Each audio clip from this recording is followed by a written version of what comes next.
Hello everybody, my name is Rachel Joy Robles and I will be a fourth year this upcoming fall semester at San Diego State University. I am an English single subject teaching major with a minor in communications. The purpose of this presentation is meant to help future or already accepted transfer students into the CSU system, specifically SDSU, and to just ease their transfer experience. As a transfer student myself and being accepted in the fall of 2018, this is very valuable to me and I take these subject matters very seriously. So today I will be going over the following three things. First, I will go over a quick chronological timeline from getting my acceptance email to orientation day. Second, I will go in depth the expectations of the transfer orientation itself. And lastly, I will point out the differences between a community college and a California State University.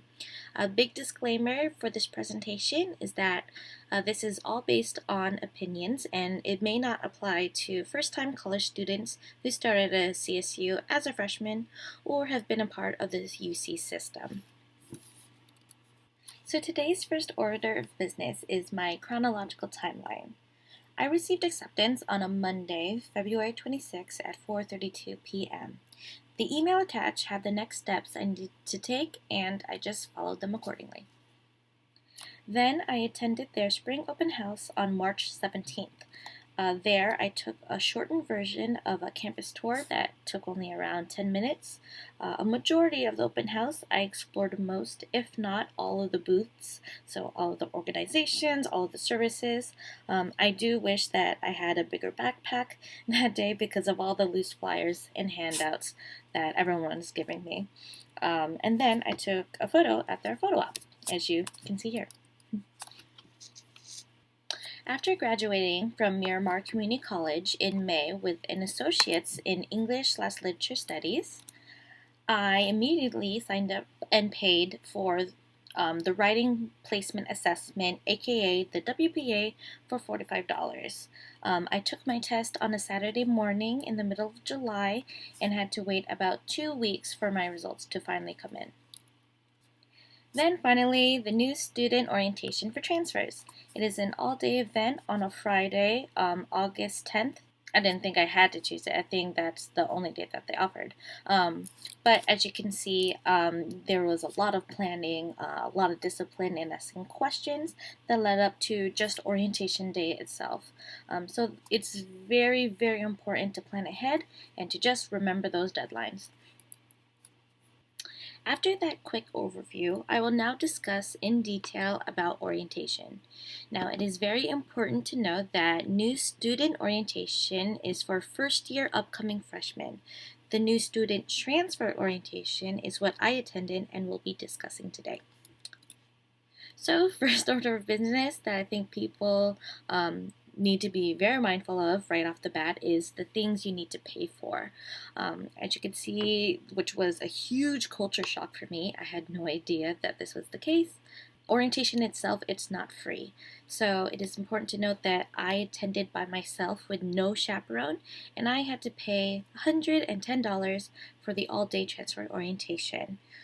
Secondly, it is important to know that you have a guest parking pass already paid for, printed and displayed on your dashboard, or know which parking structure is designated only for orientation. On that day, I parked at Qualcomm Stadium and I took a 2-stop trolley ride. I took the green line to San Diego State after paying the fee on the MTS app on my phone. So that was around $5 or so. And then that day, I decided to buy my student ID card, and it's $18. So in total, I spent around $103. Now, it's important to note that I did not buy any merchandise. I didn't go to the bookstore. Lunch is provided, so I didn't have to pay for that. It's a really nice meal with like snacks, a beverage, and a sandwich. So it really filled me up throughout the day. But I think it's really important to have water and things like that. There is very little time to go to Starbucks or to buy snacks or whatever, so make sure you have that beforehand in your backpack because it is a whole day of a lot of information, which leads to things to anticipate the day of. Again, it'll be a lot of information. They throw everything at you all at once, so it is important to have a pen and a notebook handy. Write down questions as you go throughout the day, and ask the staff or a faculty member those questions. Because again, it's just rapid fire. They throw everything at once, and you're expected to know everything, but really we don't. So it's very important to ask those questions. They go through how to register. They ask if you take the WPA already. They repeatedly tell you when the last day to register for classes. Again, it's a lot of information. Also, something that I wish I knew, which probably sounds really obvious, but I had no preparation for it, is that I wish I knew what classes I could take. This is a culture shock for me when I was there, but as transfer students, you technically get last priority to sign up for classes. So when you register for your upcoming semester schedule, it will most likely be that a lot of them are full or heavily waitlisted, so just keep that in mind. In order to know what classes that you can take, you will be given your degree evaluation. It shows what you've completed, your grades all throughout college, and what you need to complete. And I'll be showing you what that looks like right now. Okay, so on the day of your new student transfer orientation, you're going to get these things. So first you're going to get a big general catalog of your anticipated graduation year. Yeah, it's pretty big, so it has all the important things in it about the major, but most importantly you're going to have this folder with important advising documents. But what I'm going to showcase today is the degree evaluation and what it looks like. So if you can look closely, I blurred out the super personal things, but this is what it looks like on paper. I know that there's an online version now, but this is what they gave us during orientation. This is for the English single subject teaching credential. And basically it's my entire educational plan. Right here, this is what I got done in community college. I got done with oral communications. I got done with natural sciences, social behaviors, humanities. What is this? This is English. This is my English from San Diego Community College at Miramar. Then at the back, they have your entire academic coursework. So everything that you've done up until your first semester of community college all the way to when you started to transfer. And then you will see cumulative GPA and total units earned. Let's say I wanted to complete the American Institutions requirement my first semester at San Diego State. So see all these abbreviations, I don't even know what this means. So I decided to take Poli-Sci 102. So how it would work, if you're not using the web portal's super easy actually. You just click the class and the description's right there. But if you want to look it up manually, you would go to your general catalog. You're looking for political science. So here's the political science, and this has all the information about the major and all the prereqs, the type of certificates can you get. But I want to know what this Political Science 102 is. I want a course description, so I'm just gonna look. It gives a description of what that class will be. So if it's interesting to me, I know that it'll cover general education. I know that it's 3 units, and here's a brief description of what it was. So if it fits my schedule and I like it, then that's the class that I would take.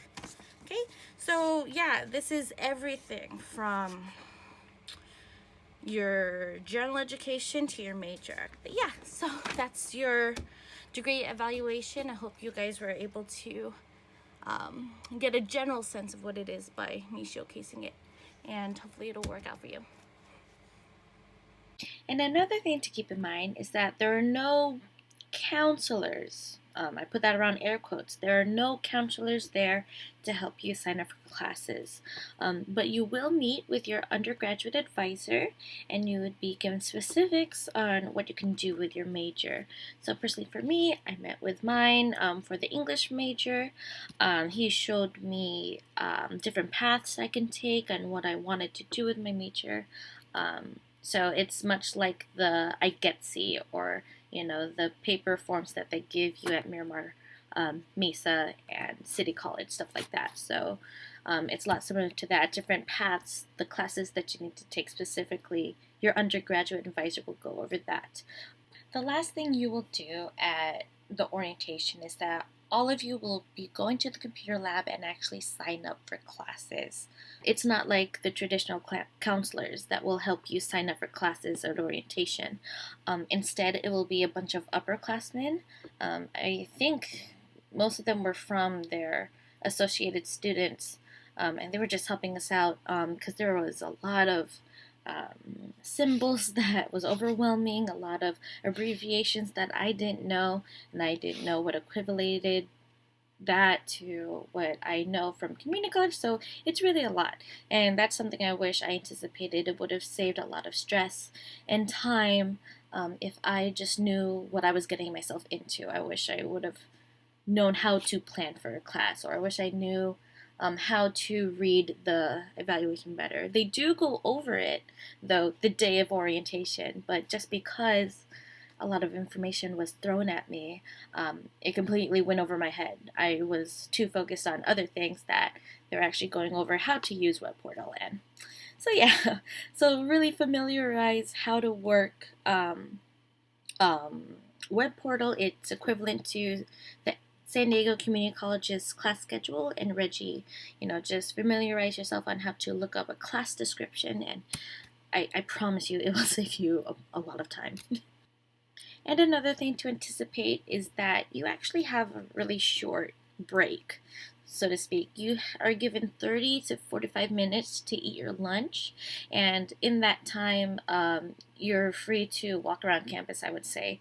You could go to Starbucks or go to the student store to buy more snacks, or go to the bookstore, but I personally think that you should not do that. You want to maximize your time during the breaks. You're already there. You don't have to do it later. Get the small logistics done first. Instead, you should go take your student ID picture upstairs in the office in the student services area. I think it's East or something like that. Yeah, good luck finding it. It was really hard for me. And pay the $18 fee. It's just a small little thing, but that's one logistic that you got out of the way. With your ID, similar to Miramar and Community College, you use it to print at the computer lab, to reserve study rooms. If you ever decide to be on a meal plan, it's super important to have your student ID so you could show wherever you wanted to eat. It's very important to have that ID. It's just one thing to get out of the way. I promise it'll save you a lot of time. Okay, stepping away from all these talks of logistics, it's just as important to be mindful of the new social life and facilities SDSU has to offer. Last on the objective, I will discuss a few key points that I wish I knew before going into my first year here, and really compare the differences between community college versus a CSU.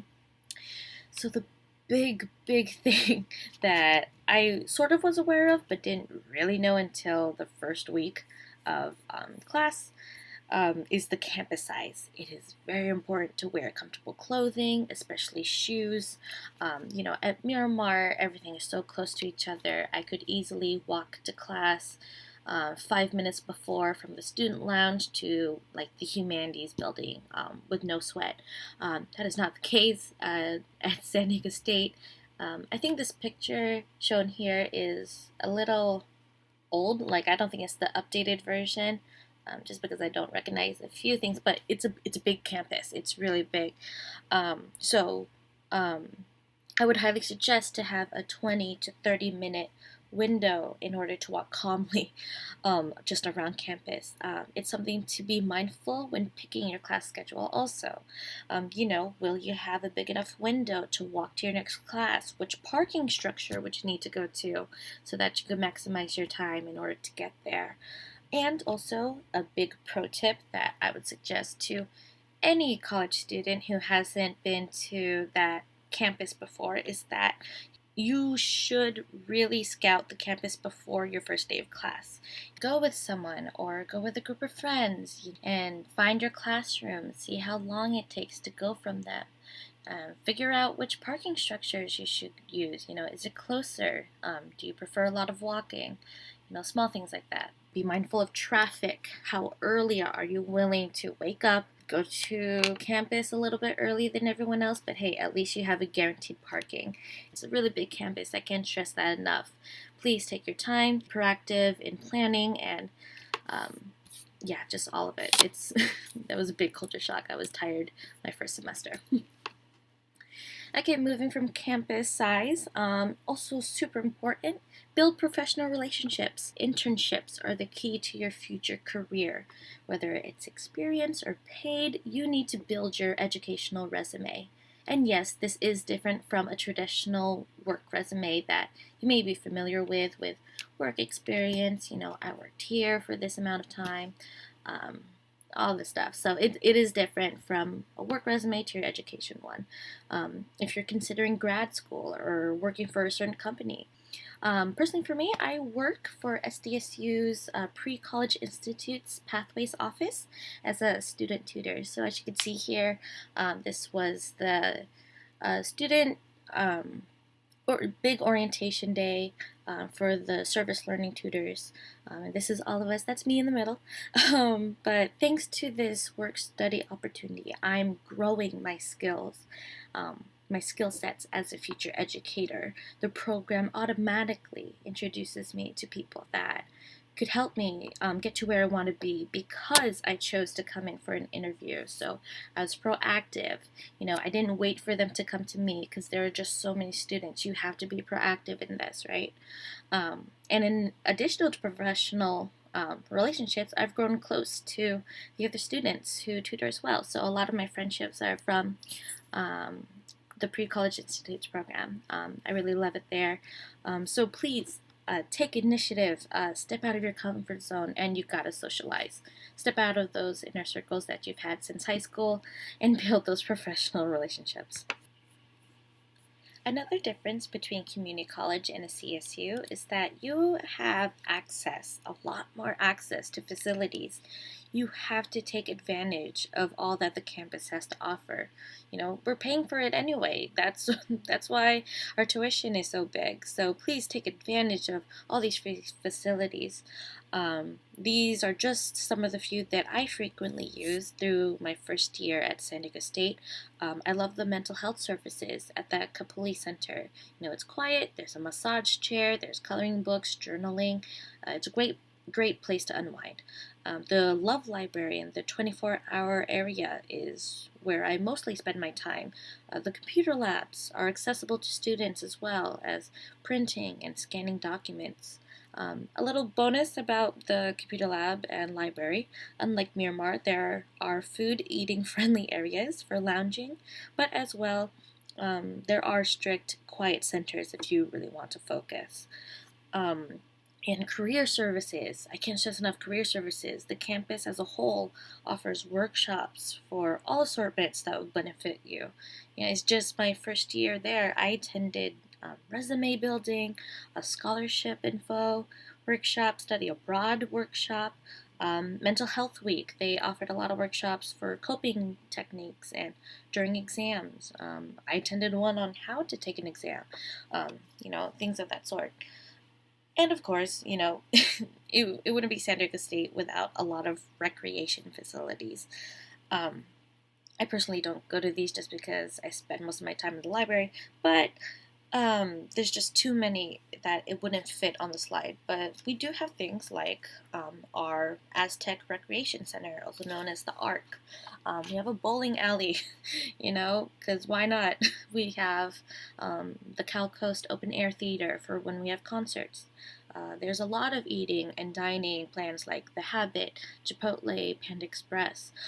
That's just on campus. Along College Avenue, there's a Trader Joe's, there's Wings and Things, there's a Broken Yoke Cafe, and of course, there's coffee carts and Starbucks, both on campus and on College Avenue. So there's a lot of facilities, a lot of things to explore. It's a lot bigger than community college. Take advantage of it. Can't stress it enough. Explore the campus with someone.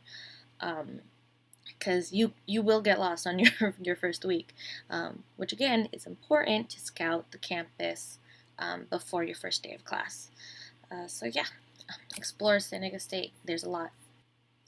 Okay, wrapping up this video, we have so far covered my chronological timeline of anticipated dates and expectations leading up to orientation and your first day of the semester. And then I went over things to anticipate the day of the new transfer student orientation, and finally I highlighted, there you go, some key differences between community and a CSU. It's also worth reminding that all the information in this presentation is based on personal experience, and some of the information may have been updated or changed. So please check those web pages, look over your emails, go to the admin office and ask for appropriate updates, because I'm sure that they may have changed. And with that, thank you so much for listening. If there's any need for clarification, any questions, please let me know and I'll happily offer the support. Good luck and congratulations on your acceptance.